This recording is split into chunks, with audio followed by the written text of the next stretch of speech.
Octagon touches down in Chicago, Illinois this weekend for UFC 238, and it's being headlined by a fight that's looking to fill the void that TJ Dillashaw left when he tested positive for EPO and was forced to vacate the title.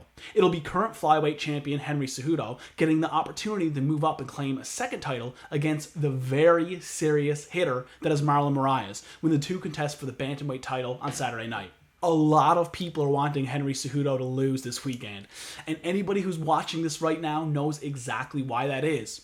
It's not because of him being a bad person or having a history of being malicious in some way. He hasn't made any outrageous statements politically or religiously, nor made any type of culturally insensitive comments.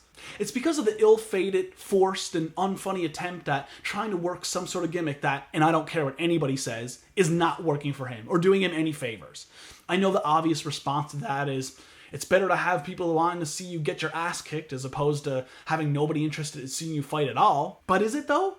Long term, I mean. Does this really benefit and move his career forward? Or does it just have a minor impact on his bottom dollar now and a major impact on how the fan base views him in the long run? I'm not disputing that the more noise you kick up, generally speaking, the more people will pay attention, no matter how you choose to go about it. But for a fighter in Cejudo's position, I just feel like that there must be a point of diminishing return as far as upholding this gimmick goes. Maybe it's just the type of fan I am.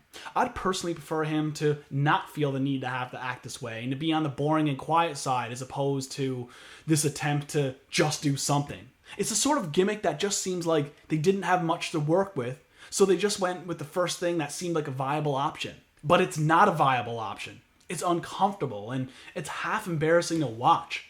It would be one thing if he pulled it off really well, but that's not the case here. And I find myself wondering, does this endear him to any percentage of the fan base? Is he ultimately getting paid more money or gaining more leverage with this shtick? I haven't exactly went over the books myself, but I get the impression this isn't providing a huge bump for him financially. I feel like he's doing more damage than anything else. And it's not a Conor McGregor or Colby Covington situation where there is a direct relation to the out-of-the-cage antics and the checks they're cashing. So is it worth it? I have to imagine Olympic gold medalists don't have the mindset of thinking about what the situation would be should they end up losing. But what if? If Cejudo goes out there this weekend and takes a loss, what effect does it have on his stock? Does the public opinion on him take a bigger hit than it otherwise would have if he wasn't upholding this gimmick? Also, does the burden of having to keep this up have an effect on him? These are just questions. I can't say one way or the other what the deal is, but I can't help but find myself thinking about all the negatives that come along with this newfound persona. All I know is that, based off what I'm seeing online, he is not getting return for his efforts. And that maybe he'd be better off if he put less focus on how he's being perceived. Because he is an elite level fighter that has grown leaps and bounds over the past few years. The growth has been evident. In a short period of time, we watched him get taken out by Mighty Mouse with relative ease, only to bounce back, earn a couple more wins, and to go on to beat the longest reigning champion in UFC history in the rematch to claim the gold. He's an Olympic gold medalist wrestler with ever-improving striking. He has had exciting fights in the past, and he's posed to provide great entertainment in the future. So why can't that be enough? I know I'm asking a question I know the answer to, the era we're in and whatnot, but I'm realizing as I look at my social media that a very high percentage of the fan base straight up wants to see Cejudo lose, and I feel like it doesn't have to be like that. But it is like that, and this weekend Cejudo is taking on quite possibly the most dangerous fighter of his entire career.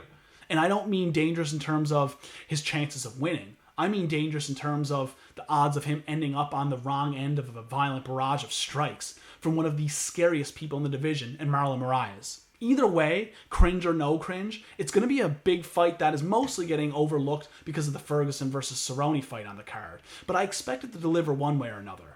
Whether he wins or loses, it's going to be very interesting to see how this thing plays out for Cejudo in the eyes of the fans.